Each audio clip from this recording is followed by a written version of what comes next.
Karon adlaw sa Sabado sa ikakawhaag siyam nga semana sulod sa tuig. Ang mga Hudiyo miisip sa mga kalamidad ug mga katalagman nga bunga sa sala. Ang subo nga kamatayon sa mga Hudiyong miduaw sa Siloam dali kaayong gipakasama sa mga katawhan nga tungod kadto sa ilang pagkamakasasala.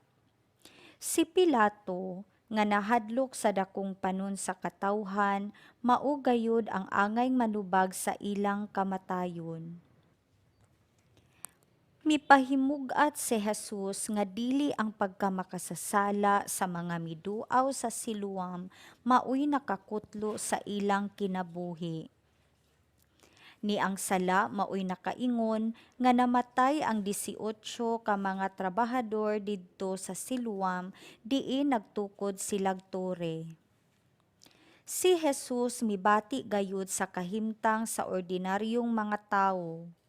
Ang iyang kasing-kasing, andam ug taganang mutabang sa mga biktima sa mga katalagman, maaksidente man ang hinungdan o maniobra sa daotang pangulo sa makang Pilato. Gisalikway ni Jesus ang gituuhan sa mga tawo nga ang sala maoy hinungdan sa mga katalagman.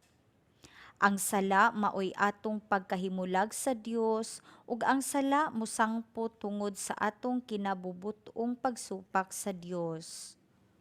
Ang sala mismo katalagman gayud di ay. Pamalandong. Sa akong kinabubut-ong pagsupak sa Dios, ako nakasala. Tungod niini, nahimulag ako sa Dios. Mao kini ang pinakadakong katalagman sa akong kinabuhi. Nakaamgo ba ako niini? Pagbasa gikan sa sulat ni San Pablo ngadto sa taga-Efeso. Ang matag usa kanato gihatagan og gasa sumala sa gibahin-bahin ni Kristo. Kay nag-ingon ang kasulatan. Sa pagkayab niya ngadto sa kahitasan, nagdala siyag daghang mga bihag, ug gihatagan niyag mga gasa ang mga tawo. Unya may gipasabot sa giingong pagkayab niya. Nagpasabot kini nga mikunsad una siya sa ato pa, mikunsad ngadto sa kahiladman sa yuta. Busa siya nga mikunsad maura usab ang mikayab saylo pa sa kalangitan aron mapuno ang tibuok universo sa iyang presensya. Ang mga gasa niya mao nga ang uban iyang gihimog mga apostoles, ang uban mga propeta, ang uban mga ibanghilista, ang uban mga pastor ug mga magtutudlo. Gihimo niya kini aron pag-andam sa tibuok katawhan sa Dios alang sa buluhaton sa Kristohanong pag-alagad aron motubo ang lawas ni Kristo. Ug magkahiusa kitang tanan sa pagtuo ug sa atong kahibalo mahitungod sa anak sa Dios. Unya mahingkod kita ingon sa kahingkod ni Kristo. Dili na unya kita sama sa mga bata nga maanod-anod sa mga balod ug mapadpad ngadto nganhi sa nagbalibali nga hangin sa pagtulun-an sa malimbungong mga tawo nga magpasalaag sa uban pinaagi sa mga tanghaga nga ilang minugna. Hinunua, pinaagi sa pagsulti sa matuod uban sa gugma, kinahanglan motubo kita sa tanang paagi ngadto kang Kristo nga mao ang ulo. Ubos sa iyang pagbuot, magkahaom ang tanang mga bahin sa lawas, ug magkadugtong ang tibuok lawas pinaagi sa tagsa-tagsa kalutahan niini. Busa kun mulihok ang tagsa-tagsa kabahin sumala sa katungdanan niini, ang tibuok lawas motubo ug malig-on pinaagi sa gugma. Ang pulong sa Ginoo. Salmo responsoryo. Nalipay ako nga giingnan ako nila, mangadto na kita sa balay sa Ginoo. Nalipay ako kay giingnan ako nila, mangadto na kita sa balay sa Ginoo, ug karon nagabarog na kami sa tugkaran sa imong mga ganghaan o Jerusalem. Nalipay ako nga giingnan ako nila, mangadto na kita sa balay sa Ginoo. Jerusalem, nga gitukod ingog usa ka syudad nga gipundok sa kahiusa. Ngadto kaniya nanungas ang mga tribo sa Ginoo. Nalipay ako nga giingnan ako nila, mangadto na kita sa balay sa Ginoo. Sumala sa kasuguan alang sa Israel aron pagpasalamat sa ngalan sa Ginoo.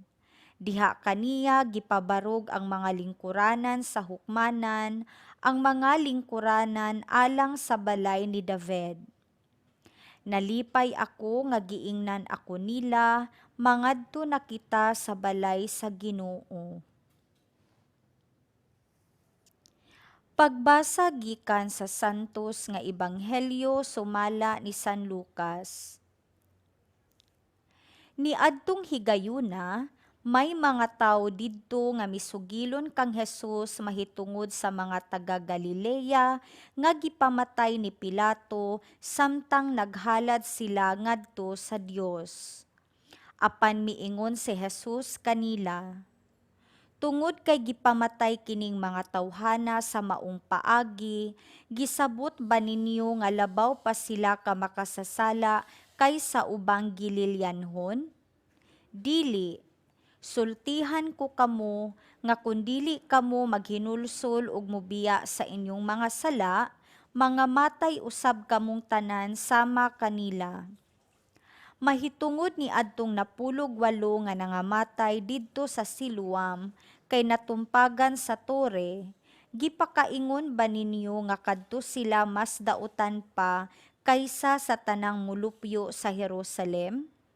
Dili, sultihan ko kamo nga kun dili kamo maghinulsol ug mobiya sa inyong mga sala, mga matay usab kamong tanan sama kanila.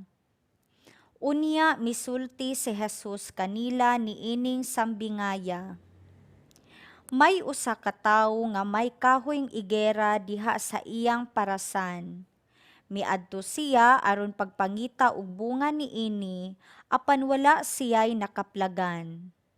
Busa miingon siya sa iyang hardinero, tan-awa ra, tulo na karon ka tuig nga nag-anhian ako dinhi aron pagpangitag bunga ni ining kahuya, apan wala gayud ako'y nakaplagan bisag usa.